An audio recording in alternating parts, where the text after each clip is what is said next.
Hi, my name is David, and this is my presentation on common signs and symptoms of neurological conditions. The sensory division of the nervous system features sensory receptors, ascending neural pathways or tracts, and the somatosensory cortex. Common impairments related to this system include impairments of sensation, such as loss of vision, hearing, and smell, loss of coordination and balance, and impaired proprioception. Sensory receptors detect internal and external sensory information. These receptors include mechanoreceptors such as muscle spindles, which detect changes in muscle length, nociceptors, which detect pain, and photoreceptors, which detect visual stimuli. Impairment of these receptors can be due to genetic factors, neurological conditions, and injuries. Impairments include reduced or absent sensation, hypersensitivity, pain, and discomfort. Neuroplastic approaches include implementing sensitization and habituation. Sensitization is when our response to a stimulus is heightened due to repetition, like becoming more sensitive to pain after an injury. Habituation is when our response to a stimulus lessens due to repetition, like becoming less sensitive to a repeated touch stimulus. Ascending tracts include the dorsal column, medial lemniscal, spinothalamic, and spinocerebellar pathways. These tracts are responsible for transmitting sensory information from the receptors to the brain. Impairments of these tracts due to lesions can result in loss of sensation, sensory ataxia, loss of coordination, and loss of balance. Neuroplastic changes include an increase in synaptic efficiency, which is temporary but occurs rapidly. The somatosensory cortex is a region of the brain that processes sensory information related to touch, pain, temperature, and proprioception. It is found within the parietal lobe, just posterior to the central sulcus. The parietal lobe also plays a key role in processing sensory information from the body and is essential for spatial awareness and coordination. Impairments to these two areas include contralateral sensory loss, loss of tactile sensation, impaired proprioception, and sensory neglect. Neuroplastic changes that occur in this region are also known as cortical reorganization, which refers to the brain's ability to reorganize and adapt its structure and function in response to changes in sensory input. For example, after a stroke affecting the right parietal lobe, the left side of the body may experience sensory loss, but with rehabilitation, the brain may reorganize and recruit other areas to regain some of the lost function. Cognition involves the mental processes of the brain that are used to acquire knowledge and understanding. It features functions such as thinking, perception, memory, reasoning, problem solving, and decision making. Cognitive impairments include problems with attention, orientation, memory, problem solving, arousal, consciousness, and language. Problems with perception include body image, spatial disorientation, unilateral neglect, and apraxia, and are also due to cognitive issues. The brain is made up of structures known as the telencephalon, which encompasses the four lobes of the brain, and the diencephalon, which is made up of deeper structures found within the brain. As well as this, it is also made up of grey and white matter.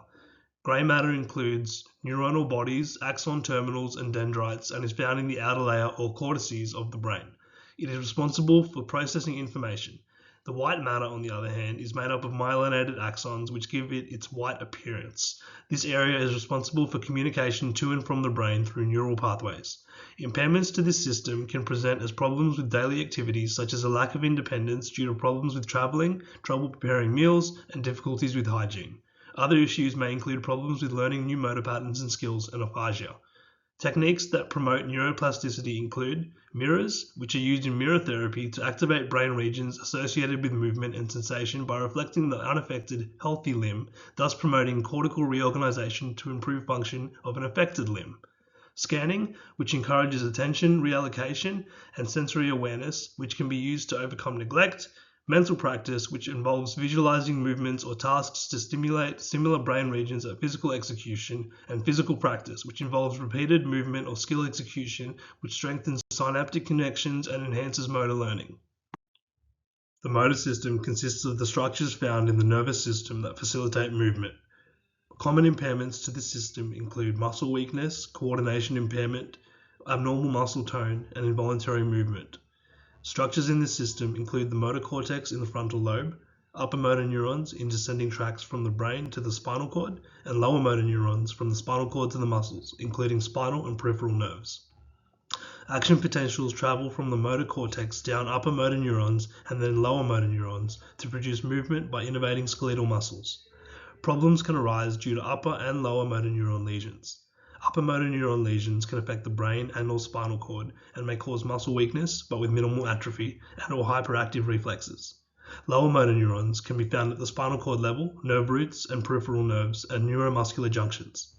They may cause atrophy, weakness, and potential paralysis. Muscle weakness can be the result of impairment to neurons and issues in communications between neurons. This can occur in the motor cortex, upper motor neurons, and lower motor neurons. It may present as weakness of the upper and/or lower limb and may result in atrophy due to disuse. Strategies to overcome muscle weakness include forced use of the affected limb by constraining the unaffected limb, part task training, which is breaking down a task into manageable parts, whole task training, which will improve the ability to coordinate different neural networks and cortical areas to achieve the task, and mass practice, which involves completing a task with maximal repetitions and minimal rest to encourage neural adaptations. Coordination impairment is a common neurological symptom that affects the individual's ability to perform smooth, controlled movements. This is also known as ataxia. The main structures involved in the coordination of movements include the motor cortex, cerebellum, and basal ganglia. Lesions of these structures and impaired sensory feedback can result in coordination impairment. Coordination impairment may manifest as problems with timing, activation, sequencing, and force production. Common causes include spinal cord injury and stroke. Neuroplastic strategies to improve coordination impairment include timing approaches, which focus on improving the timing, rhythm, and synchronization of movements through timed tasks and external cues, for example, a light flashing that signals to the individual to begin walking. Scaling approaches, which involve gradually increasing the intensity, complexity, or difficulty of movements to stimulate progressive motor improvements. For example, a stroke patient beginning to walk on flat ground and then progressing to uphill. Virtual reality plus part and mass practice utilizes virtual environments to enhance motor learning by breaking down tasks, also known as part practice, or repeating them in a structured manner, which is mass practice. This is all done while providing real-time feedback through virtual reality. For example, reaching for and then picking up virtual items. Abnormal muscle tone refers to disruptions in the regulation of muscle tension, which affects how muscles respond to stretch or resistance. This can present as either increased tone, such as spasticity or rigidity, or decreased tone, such as hypotonia or flaccidity. Abnormal tone can result from damage to the cerebellum, basal ganglia, upper motor neurons, or lower motor neurons. These structures are critical in regulating the balance between excitation and inhibition of muscle fibers. Lower motor neuron injury typically results in decreased muscle tone, which may present as hypotonia or flaccidity. Upper motor neuron injury is commonly associated with increased muscle tone, resulting in spasticity or rigidity. Neuroplastic approaches aim to retrain and promote adaptation of the nervous system for better motor control. These include massed practice, as outlined on the previous slide, high-intensity repetitive task-specific practice, which involves focused repetition of meaningful real-world tasks that directly relate to the individual's goals. For example, repeated practice of reaching for a shelf or grasping objects. Constraint-induced movement therapy, as outlined on the previous slide.